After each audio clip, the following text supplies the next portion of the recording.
Hey everyone. सो हम last video के अंदर हार्ट को डिस्कस कर रहे थे, अब उसी को ही कंटिन्यू करेंगे। अब हम देखेंगे कि हार्ट कॉन्ट्रैक्ट कैसे करेगा, उसके बाद हम ईसीजी पे प्रोसीड करेंगे। तो सबसे पहले हम देख लेते हैं कि हार्ट कैसे कॉन्ट्रैक्ट करता है। तो क्या होता है कि हार्ट के अंदर क्या होती है, कार्डियक मसल्स होती हैं। जो ये कार्डियक मसल्स के क्लस्टर को हम बोल देते हैं कार्डियक मसल्स फाइबर्स। जो ये कार्डियक मसल्स फाइबर्स होते हैं, ये क्या करते हैं, एक्शन पोटेंशियल जनरेट करते हैं और उसके बाद ये हार्ट को ट्रिगर करते हैं कॉन्ट्रैक्शन के लिए। ठीक है, तो इसके अंदर क्या होता है, जो कंडक्शन सिस्टम होता है, इसके कुछ कंपोनेंट्स होते हैं जिसके थ्रू हार्ट कॉन्ट्रैक्ट करेगा। सबसे पहले क्या होता है, साइनो आर्ट्रियल नोड, इसको हम बोल देते हैं एसए नोड। सेकेंड पे क्या होता है, आर्ट्रियो वेंट्रिकुलर नोड, इसको हम बोल देते हैं एवी नोड। थर्ड पे क्या होता है, बंडल ऑफ वेस, और फोर्थ पे क्या होगा, पुरकिंजे फाइबर। सबसे पहले एक्शन पोटेंशियल कहाँ पे जनरेट होगा, एसए नोड के अंदर। एसए नोड कहाँ पे प्रेजेंट होगी, आर्ट्रिया के अंदर, और आर्ट्रिया में भी जो राइट आर्ट्रियल वॉल होती है वहाँ पर एसए नोड प्रेजेंट होती है। एसए नोड को हम क्या बोल देते हैं, पेस मेकर ऑफ हार्ट भी बोल देते हैं। क्यों बोल देते हैं, क्योंकि जो हार्ट की कॉन्ट्रैक्शन होती है वो मेन किसकी वजह से होती है, एसए नोड की वजह से होती है। कि अगर जो हमारा हार्ट कॉन्ट्रैक्ट करता है 1 मिनट में 70 to 75 टाइम्स, तो ये किसकी वजह से करता है, एसए नोड की वजह से करता है। लेकिन किसी डिजीज़ की वजह से अगर एसए नोड काम करना बंद कर दे, मतलब प्रॉपरली अपना काम नहीं शो कर पा रही है, तो क्या होगा कि हार्ट कॉन्ट्रैक्ट तो करेगा लेकिन वो कम करेगा, लाइक 40 to 60 टाइम करेगा पर मिनट। और ये 40 to 60 टाइम पर मिनट करेगा, ये किसकी वजह से करेगा, ये जो एवी नोड्स होती है, जो सेकंड कंपोनेंट था, उसकी वजह से ये बीट करेगा। तो इस कंडीशन को ट्रीट करने के लिए डॉक्टर्स क्या करते हैं, एक आर्टिफिशियल पेसमेकर डाल देते हैं। हमने देखा होगा कि बहुत सारे लोग क्या बोलते हैं कि हमारे मतलब हार्ट में क्या तो मशीन डली हुई है, तो वो क्या करते हैं, एक आर्टिफिशियल पेसमेकर ही डालते हैं ताकि उनका हार्ट है वो प्रॉपर वे से कॉन्ट्रैक्ट कर पाए। तो ये तो हो गया एसए नोड। अब हम देखते हैं कि जो एसए नोड के अंदर जो एक्शन पोटेंशियल जनरेट हुआ था, अब वो कहाँ पे जाएगा, वो जाएगा एवी नोड्स में। एवी नोड भी कहाँ पे प्रेजेंट होगी, आर्ट्रिया में ही प्रेजेंट होगी। उसके बाद जो एक्शन पोटेंशियल है वो एवी नोड से किस में चला जाएगा, बंडल ऑफ हिस में। और बंडल ऑफ हिस से जो एक्शन पोटेंशियल है वो किस में चला जाएगा, पुरकिंजे फाइबर में। और पुरकिंजे फाइबर कहाँ पे होती है, वेंट्रिकल्स में होती है। तो इसके थ्रू एक्शन पोटेंशियल वेंट्रिकल्स में चला जाएगा। अब हम देख लेते हैं कि इसका एक ब्रीफ वे क्या होता है। लाइक यहाँ पे देखो इस पिक्चर में क्या दिखा रखा है, जो एसए नोड होती है सबसे पहले वहाँ पे इंटरनोडल पाथवे के थ्रू कहाँ पे आएगा एक्शन पोटेंशियल, एवी नोड में चला जाएगा। एवी नोड भी कहाँ पे है, आर्ट्रिया में ही प्रेजेंट है। उसके बाद एवी नोड से किस में आएगा, बंडल ऑफ फिश में। लाइक बंडल ऑफ फिश दो में डिवाइड हो रखी है फर्दर, एक होता है राइट बंडल ऑफ फिश, एक होता है लेफ्ट बंडल ऑफ फिश। क्योंकि हमें पता है कि आर्ट्रिया और वेंट्रिकुलर दो में डिवाइड होती है, एक लेफ्ट होता है एक राइट होता है। तो उसी तरह बंडल ऑफ फिश भी दो में डिवाइड हो रखी है। उसके बाद ये फर्दर किस में चला जाएगा, पुरकिंजे फाइबर्स में। तो ये कहाँ से शुरू हुआ, ऐसे नोड से स्टार्ट हुआ और पुरकिंजे फाइबर के थ्रू आर्ट्रिया से वेंट्रिकल्स में एक्शन पोटेंशियल का ट्रांसफर हुआ। अब हम क्या देखते हैं, ईसीजी।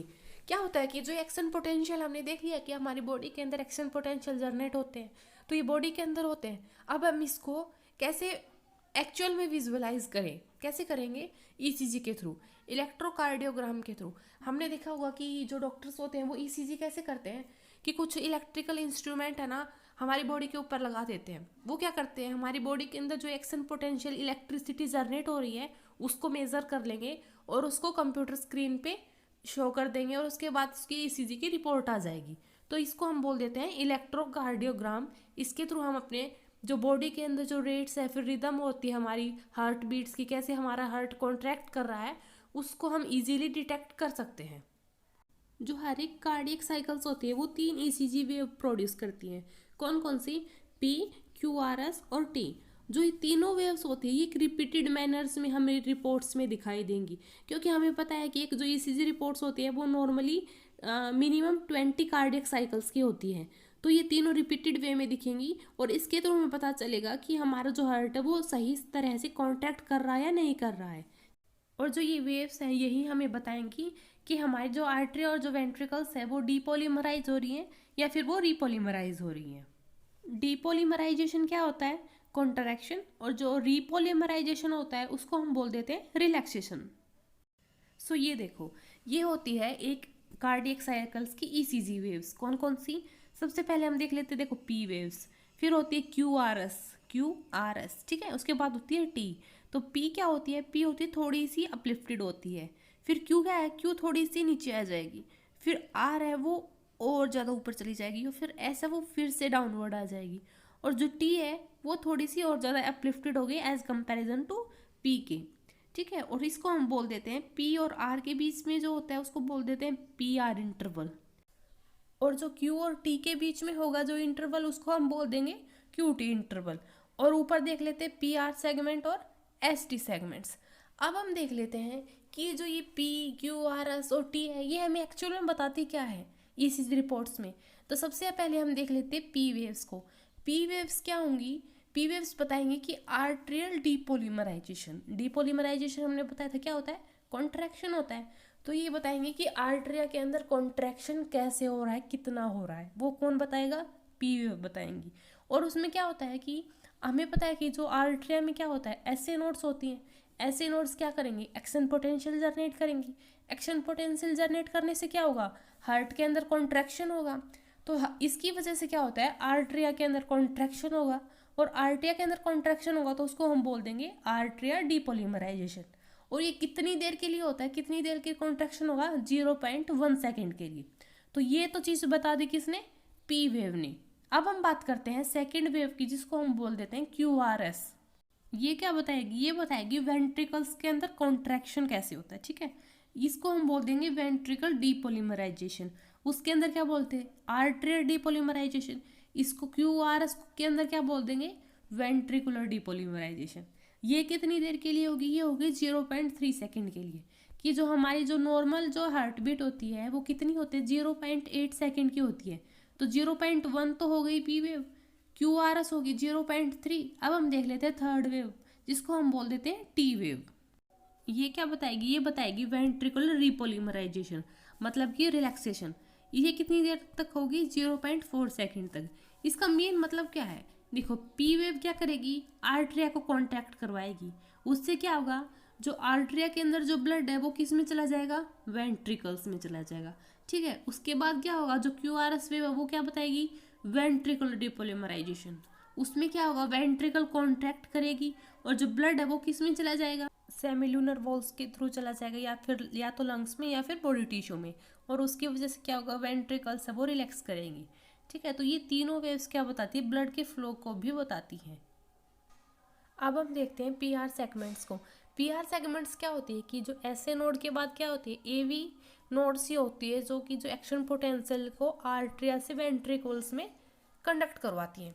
तो वो बताती हैं कि वो ए वी नोड्स कितना टाइम लगाएगी आर्ट्रिया से वेंट्रिकल्स में जो इम्पल्स को ले जाने के लिए। तो अगर जब एक्सरसाइज के टाइम पे हमारा जो हार्ट रेट है वो ज़्यादा होगा तो उस टाइम पर जो ये पी आर सेगमेंट्स होती है ये शॉर्टर होंगी। क्योंकि हमें पता है एक्सरसाइज के टाइम पर क्या होगा, हमारी जो हार्ट जो रेट होती है वो ज़्यादा होंगी, ठीक है।